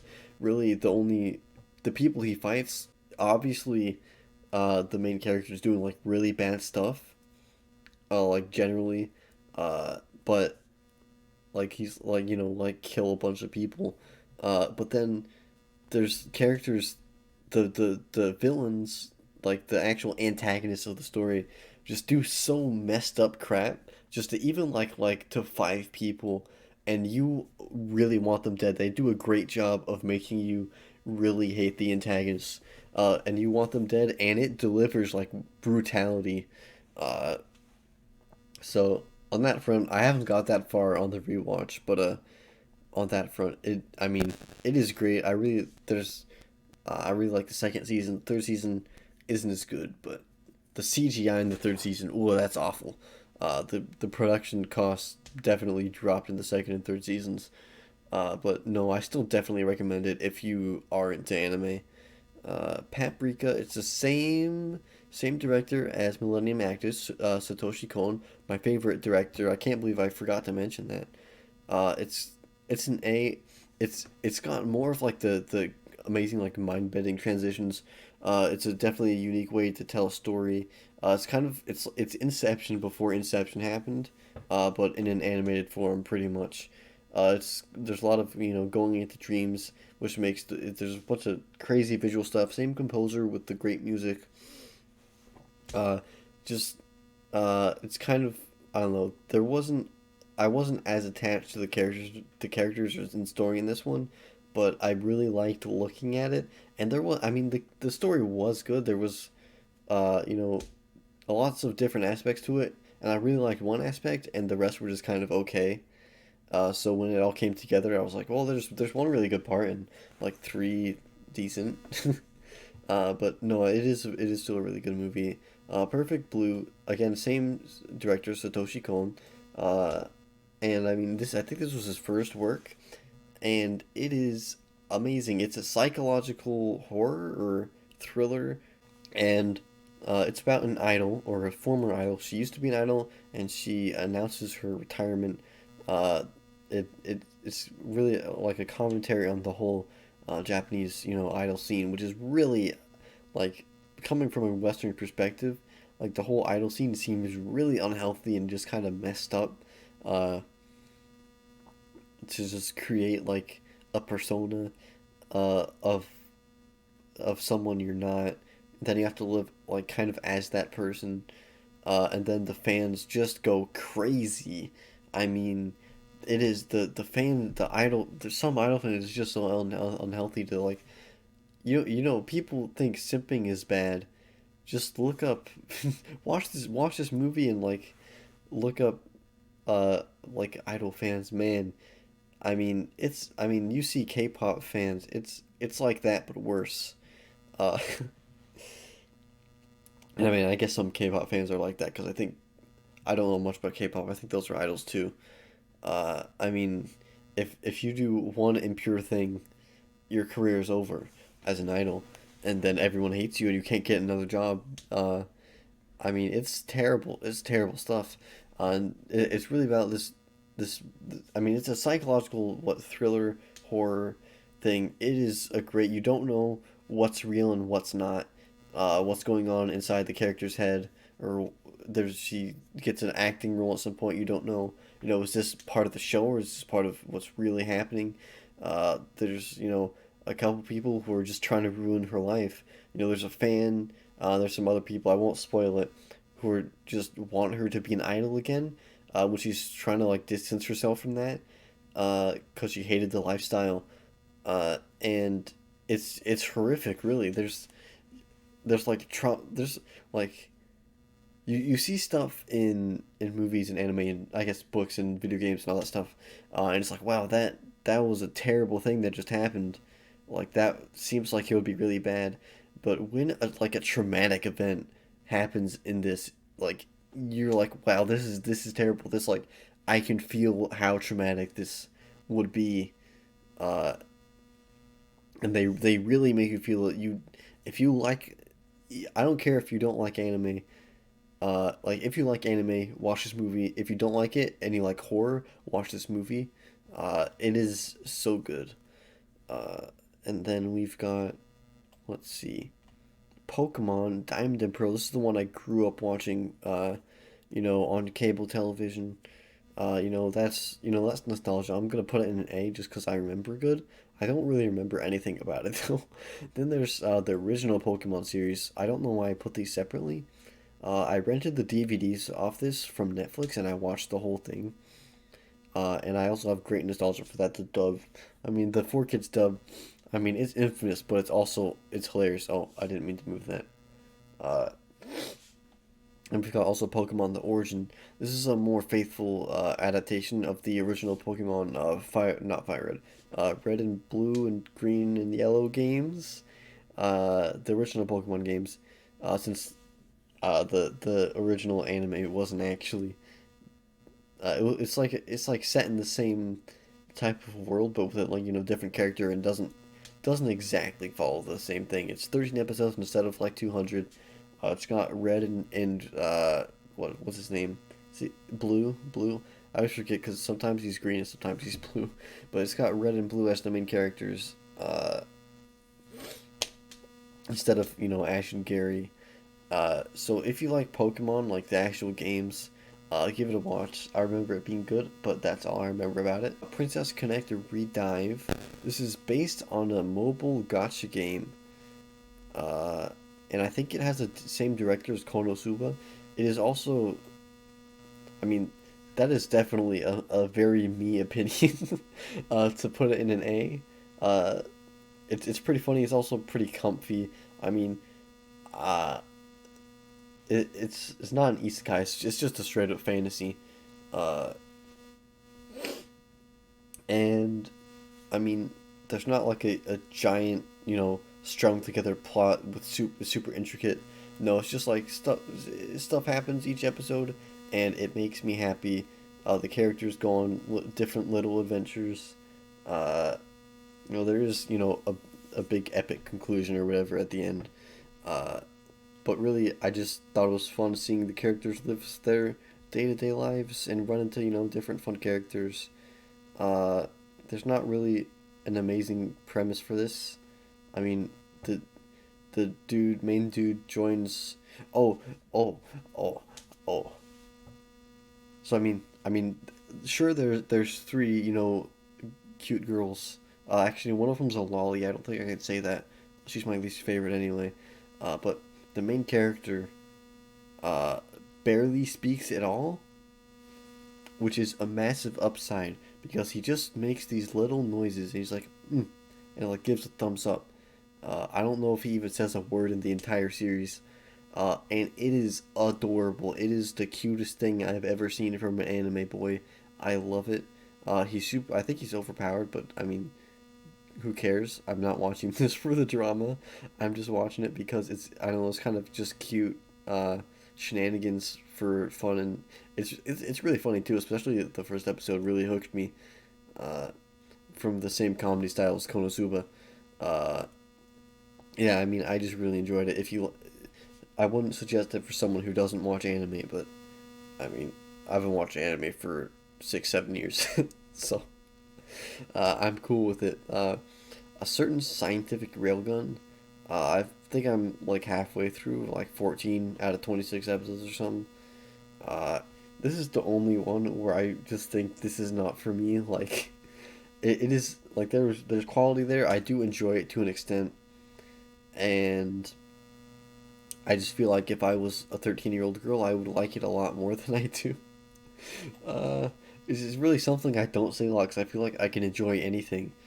Uh, but yeah, I mean it is well made. I'll give it a C tier. Uh, just a low C tier because I just am not very invested in it. I'll probably pick it up and finish it one day. We got another harem. Rent a girlfriend. Before you start anything, renting a girlfriend is a real thing you can do in Japan. So it's not like they invented this trashy, uh, trashy kind of thing for this anime. Uh, I mean, yeah, I mean it's a C. I mean it's spicy. It's got that. Uh, I mean the main character is kind of you just kind of face palm at the stuff he does a lot. The soundtrack doesn't really fit, but the girls are cute, and that's why I'm here, and that's what happens. So for that reason, it is good. It was more people liked it than I thought it would. It was one of the most popular anime when it came out. I think last year or the year before, and it already has a sequel announcement. I mean, I'm not like dying to see the second season or anything, but I mean, I'll probably watch it. ReZero, that's definitely not. It's not an S, is it? No, it's a high A tier. ReZero, it's another. It's I think we've got. Oh, no, not quite. It's another one of the ones from Isekai Quartet. It's an isekai. This is the how he gets into the situation is the bog standard, get hit by a car, uh, random shut in, plays video games all day, and then just winds up in this random world. The twist comes, I think it might be even in the second episode. I but to it's you have to spoil the twist to get someone interested. uh, so he dies in the first or second episode. I think you should. There's the 26 episode version with 25-minute episodes, and then there's a director's cut, which I recommend, which is 1 hour long episodes with visual improvements and a few different things that are improved, and it's horror. He dies and then he has to reset. Basically respawns at when he started, like at a checkpoint basically. Every once in a while he hits a checkpoint, and then every time he dies he goes back to there, but it's psychological, dude. I mean, you think like you respawn in the game and it's just like, oh, okay, I can try again, but when you like actually die and like in horrific ways, and then you restart, like he's really traumatized. Like, I mean, you see how like what pain he is in mentally, and it's just you feel so bad. Like in a normal anime you would like he's kind of like gung-ho like when he's like in a good mood, and normally that would be annoying, and I know a lot of people do think he's annoying, but I mean he has gone through so much terrible stuff. I mean, just let him have it. I mean the other characters are also interesting, but they kind of just are there to move along his character arc, which is just so interesting. Uh, and I mean, it is. I feel so bad for him. There's like, I don't remember what episode. There's one episode that was so beautiful. I initially stopped watching afterwards. It's kind of like I know I don't want there to be no more of this I can watch. Like I always want there to be. I always want to come back to this to know that there's something this good that I can come back to and enjoy. That so I initially actually dropped it when it was coming out. Uh, I think it must have been it was like maybe three quarters through, uh, and the ending is actually really satisfying. I think people need to shut up about the girls in the series, like I said about Evangelion. They argue way too much, and it kind of takes people away like from the actual like. If you see people arguing about who's best girl, uh, in the anime, you would not think it's a horror. It's a really good horror, fantasy, anime, and but all the discourse about it is like, oh, freaking maids, freaking Rem, uh, freaking blue haired maid girl you've probably seen everywhere. Oh, she's my favorite. Oh no, but I like other ones. And then they get into really heated arguments about that stuff, and I was like, ah, shut up. Have your preferences. I don't care. I mean, I think I might have contradicted myself earlier. Maybe I'm a hypocrite. I don't know. Pet Girl Soccer. So, this is the first one in 20. This came out in 2012. And I watched it probably in 2014 or 2015. Must have been 2014 because I remember when I remember when I watched it. When I watched this and I want to watch Snafu or Oragairu, it had since those were the first two. I remember it had been like 2 years since I watched everything. I was like, oh, that's weird. Nothing current. So it must have been 2015 since it came out in 2013 or 2012 maybe.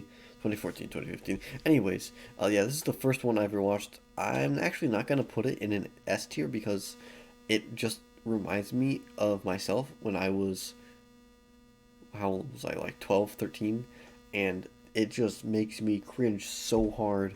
Uh, it is really good though. It's a rom com. I of course like the character who gets shoved to the side. She's my favorite. And in retrospect, it's not as good as I remember it. Obviously, that's always gonna happen with stuff like this. The main character is a Kudere.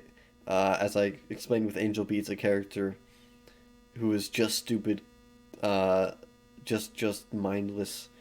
Uh, but this time I said I hated them before, and Angel Beats was the exception. This was not the exception. I hated the main female character, which everyone seems to think is the best part. She's just like a robot. She has no personality. People think that's cute. I don't. It's just a me thing. The rest of the show is great. Uh, I think it's like 24 something episodes. Uh, I hope it never gets a second season. I read up on what happens. Afterwards in the light novel it's based on, and I hate it. I mean, if there's a second season, hopefully it has nothing to do with what it's based on. That's all I have to say about it. I actually have the Blu-ray. I pre-ordered the Blu-ray because I'm like, I mean, it's still important to me. I can't deny it. I just don't want to ever watch it again because, I mean, what's it? Its 10th anniversary, I think, is next year, so I'll probably, if I rewatch it at any time, it's gonna be then, just to refresh my memory. Maybe I'll do it for YouTube. I don't know. Samurai Champloo. I'm 3/4 of the way through. I'm like episode 18 out of 26. I can't do math. I'm watching it with my parents, so that's why I go kind of slow with those things because our schedules all don't line up too much. Yeah, I mean, watching the dub. Dub is pretty good. Got the it's by the same people who did Cowboy Bebop, the dub and the show in general. Same director. It's definitely not as good. There's B to S gap. I think this is maybe actually no. It's a B, probably an A when I finish it. Episodes I think 15 and 16 maybe. There's a two-parter around the middle of the series that was really good, and I really enjoyed. And it kind of was like reinvigorated my excitement for it. Uh, it's the setting is cool, but it doesn't. It's not. I'm not totally enthralled with it. It's like it's ancient Japan. I don't remember what period, but it's ancient Japan and kind of modern or 2007. I don't remember. Early 2000s hip hop combined, and it's super like it's cool. Uh, but I'm not like, oh boy, I can't wait to see this every episode. Kind of cool. It's kind of just the background, I guess. The music is great by Nujabes. Sadly passed away like what must have been 11 years ago now. In 2010, I recently found out about that. That sucks, but you know, good music. Rest in peace. Sword Art Online. As I mentioned, the show my brother tried to get me to watch at the time when I was 11 or so. I think I like this better than Attack on Titan. I think it's a D tier. I think I've never even finished the first season. Um, I think I did like well, I didn't like it when I was watching. I was probably like 14, 15. The second time I tried it. I got, you know, a few episodes in, I liked it, but I just never could bring myself to finish it for some reason. Not because I hated it, uh, but I don't know, I just became uninterested or found something else to do. I've heard it gets really bad, but I never got to that part. So, yeah, it's just kind of uninteresting to me, especially after it's an isekai. It's like the one that popularized. It's not the first one, but once Sword Art Online came out, all of a sudden, ReZero came out, and then or at least started getting adapted. ReZero came out, and then you know it all ReZero came out. That also like super popularized everything. Now there's a bunch of super popular isekai shows, and that just makes Sword Art look rudimentary by comparison. Because at first it's like, oh, this dude gets trapped in a video game. That's super cool. Then it just kept happening over and over again, but with better stories. So, I mean, the music is good, like the intros and stuff, and the animation is pretty good. I remember that much. But no, it's just overall, don't care. Saga of Tanya the Evil, kind of the same deal. Obviously, there's good production quality. There's a really well thought out world. It's another isekai, except it's like a bitter, like middle aged salaryman, gets like I don't know. I think he gets pushed into a train, by some dude, like some asshole, and he's really angry about it. He gets reincarnated into a little girl. The little girl basically is just becomes a dictator or something. I don't know if she's like a commander. She's working her way up the ranks, uh, and she's just evil. I mean, it's called the Saga of Tanya the Eagle. The Eagle? It's the Saga of Tanya the Evil. So I mean, it is. I'll put that to a C. Uh, it just I don't know. It didn't really strike me as something I was really interested in. The movie sequel I thought was better. Uh, I don't know. It just didn't grab me. I guess there's felt something off about it. The day I became a god, is that what it's called? I can't read it that far. It's something like that. It sucks. I got I think 9 episodes in. It's by the same dude who did Angel Beats, the same director. The problem is that he has not improved in the 11 years since. Uh, he said his goal was to make it the most saddest anime ever or something. Which I mean, he did a really good job making Angel Beats sad. But this one just no. I mean, it was good. It was good, and then there was one part. It was good at the beginning, and then there was one part where I thought they're not gonna do this, are they? They can't be doing that, right? And then as the episodes go along, it gets more and more clear that they are going to do that thing. I was like, no. I was just basically in denial, and then in episode 9, it happens, and I mean, I've never been so mad at an anime, I guess, or at any piece of entertainment. Well, no, that's not true. I've watched Rise of Skywalker and Doctor Who's new seasons, but at an anime, I've never actually been angry except for at this point. I was actually furious. Uh, just how far downhill it went. So yeah, Two Heart. I think I'm 7 out of 13 episodes in. It is, you know, slice of life.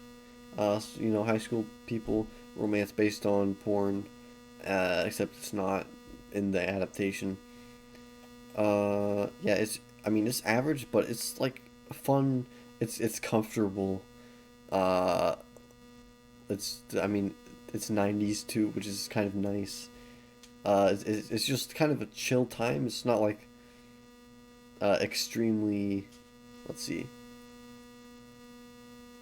It doesn't go like super in one direction or another. But you know, if you like this sort of thing, like just kind of watching characters hang out, living their lives normally, and just kind of, you know, getting into some comedy shenanigans every once in a while, you'll probably like it. Then we've got Tokyo Godfathers, the last Satoshi Kon movie I think we have in here. Also an A by, you know, same guy who did Perfect Blue Millennium Actress Paprika. I think it has the opposite problem of Paprika because the story is really great, but visually it's his least interesting one. But it's about really the three most oppressed group of people, I guess, or the most hated upon. That's probably the wrong word. I think oppressed was better. Like yeah, and yeah. In Japan, they find a baby. They're homeless. It's a, I think it's a trans woman. Uh, plus a homeless man, homeless bum. He's like 40 years old and doesn't want to go back to his family because they think he'll be a disgrace. I think that's how it goes. And a 13-year-old high school girl or middle school, maybe one of those, teenage girl in Japan, kind of the lowest of life, as at least that's how they perceive it over there, and it's, you know, commentary on that, and they kind of, you know, try to return the baby to its owner, but it's really just kind of them uh, nurturing. I don't know if that's the right word. Nurturing the baby, kind of. Uh, yeah, the movie is just kind of them caring for the baby, looking for the real parents, and you know, it's I guess kind of a mystery. Not really. It's more like it's not like there's a lot of pieces you can put together by yourself. It's just like, oh, here's the person I was looking for. Oh, it's not that person. So I guess there's plot twists. It's not a mystery. Uh, but no, it is. It's got some good, you know, good messages and themes. I really enjoyed, uh, and yeah, you should watch it. It's, I mean, I guess you could call it wholesome. It's just, you know, like a feel good movie. I think it's a Christmas movie technically, as well. Tonikawa, Fly Me to the Moon. So this is about. I mean, I don't remember all the details. Basically, this dude and this chick get married after knowing each other for one day. Like they had one interaction where like someone, like, I think the dude saved, no, I don't remember. I think the oh, the dude saw the girl and then was so entranced by her he walked into the road and got hit by a car. Didn't die. Then like a year later she showed up. She's like, let's get married. And he was like, okay. Uh, so they don't really know each other at all, but they got married. It's pretty entertaining. Well, I mean, it's cute, but also it is. I mean, it's low quality. I mean, it's like God of High School type deal. It's like a Crunchyroll original. The animation is not. I mean, it's yeah, it's pretty low quality. And there's nothing really compelling or interesting about it. It's just kind of cute, for the sake of being cute. And I mean, I think I put things way higher for that exact same reason. It's just it's just less. It's less so. Uh, there's less interesting characters. There's less going on. And yeah, next, Uzaki-chan wants to hang out. This is basically Nagatoro-san, except different characters. It's a high school, not high school.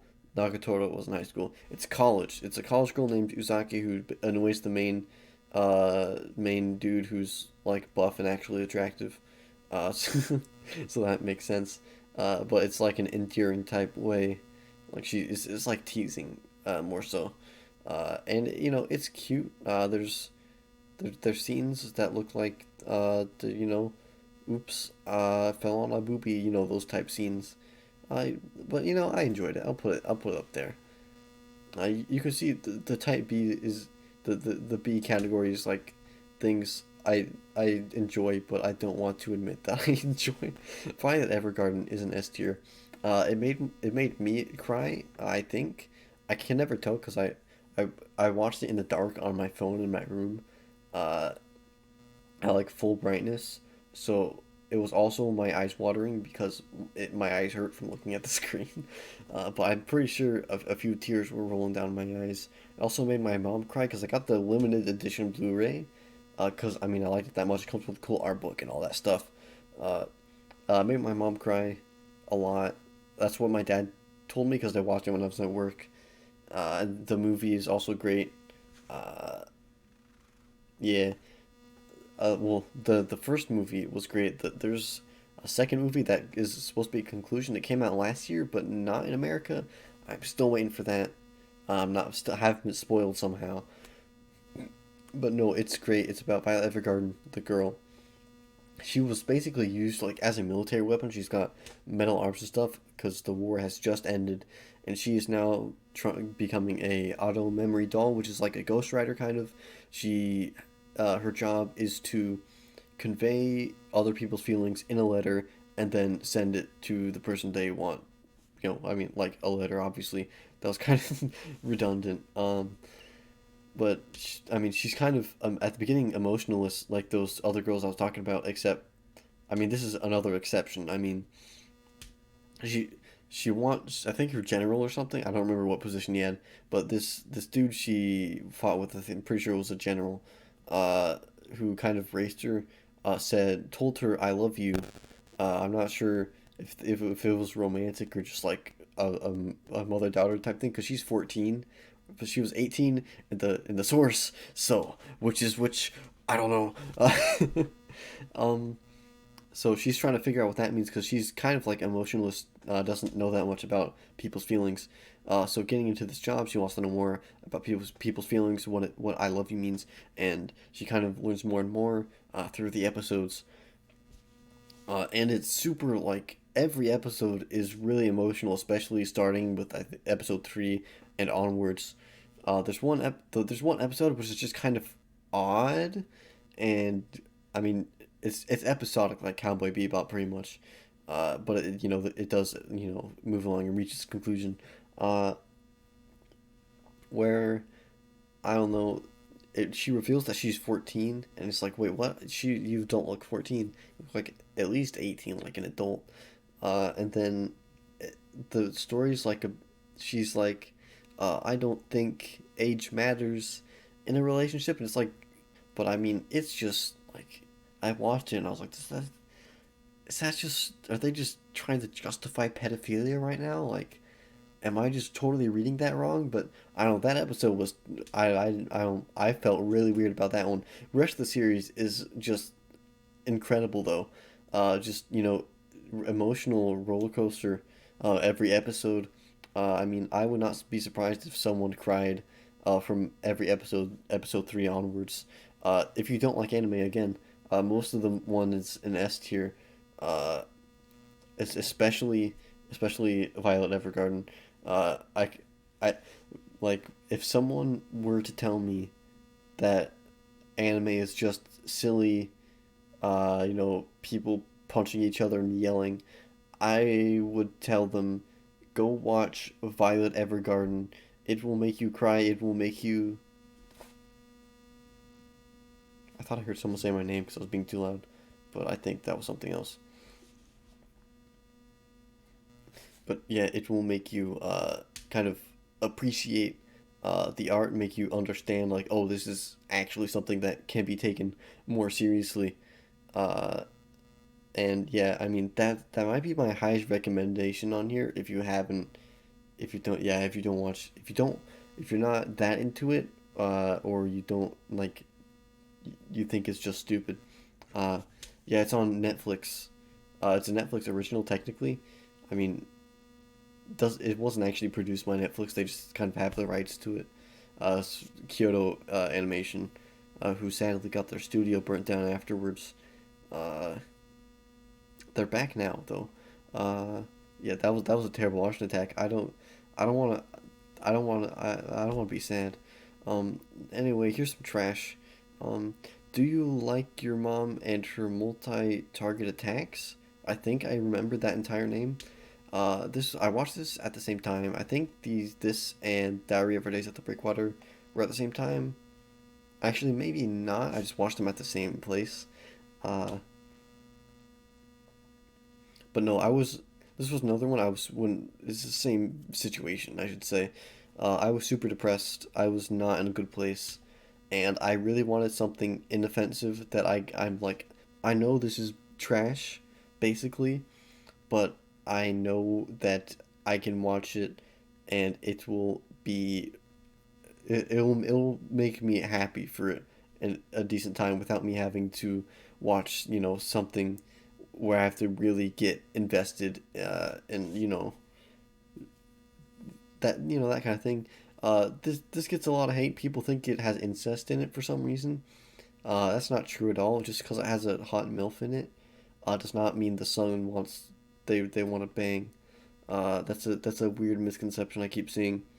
This get memed on a lot because people think it's so terrible. I don't care. I thought it was funny.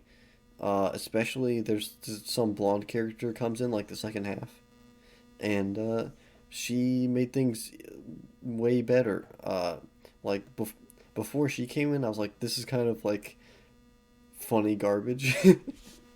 uh, but then that character came in, and I was like, oh, I am actually getting legitimate laughs now. Uh, but I don't think anyone actually stuck with it that long besides me. Uh, I mean, it, I mean, out of everything on here, that's the one I can least justify liking. But that's why I like it. That or at least I did. I mean, if I watched it now, I probably think it sucks balls. But that's why I liked it at the time. Yorimoi, or A Place Further Than the Universe. You know what? You know what? S tier. I mean, it gives me similar feelings to Violet Evergarden. It's structured differently though. It's more each episode to episode. You know, overarching plot and stuff. Each episode connects to the next. Unlike how Violet Evergarden has one episode and then uh, just another totally different episode. Uh, but anyway, so it's about high school girls. They don't really know what they want to do with their lives, but one of them wants to go to Antarctica to find her mom, and that is kind of everyone laughs at her for it, and the main character finds out about this, and she's basically like, well, that's pretty cool. I also want to do that for some reason. I don't remember why. And then they get a few friends together eventually to raise the money for Antarctica and get all this together. And it's like, as someone who has had to raise money for going on a trip, it was pretty relatable. But also it's just really feel. It's sad, like especially at the end. Uh, but I think it's 13 episodes. It's a really pretty show, and it's just really feel good. It makes you like want to go do something. It like make seeing these like just high school girls like get to go on a journey to Antarctica. I mean, I guess that's kind of a spoiler, but I mean, what else is gonna happen? Uh, it's like if they can do that, and you see them like experiencing everything, uh, and being just so enamored, and it's like if they can do this and go on this amazing experience, I can do something with my life right now, and just it feels so great to watch, except for when it's sad. I mean, even then, obviously it's good. Your Name by the same director Makoto Shinkai as 5 centimeters per second. I'll just put it right next to it. I do think it is a better story. It's a body swap story. The dude and the girl. I um yeah, swap bodies. They kind of live in each other's bodies for a while. Then a big plot twist happens. If you haven't seen it, somehow, I mean, I won't spoil it for you because it's kind of a big deal. Uh, and yeah, you should watch it. It's a romance, and I mean, it is so visually incredible. It's got magical or sci-fi elements to it. I think it's more sci-fi. Uh, just go watch it. I mean, seriously, it's got a really good reputation for a reason. And then Yuru Camp. I think uh, B or A. I think it's an A. Oh yeah, A tier. It's everyone calls it comfy, and I can't disagree. It's just girls camping because they have a camping club and or they like camping. And I don't know how else to describe it than comfy. I mean, people are right with that description. I mean, you see people camping, it's like, oh, I kind of want to go camping now. Uh, you know, it's funny sometimes. It's just kind of cute, and that's all I have to say about it. That's the last one, and I feel like I've wasted my life.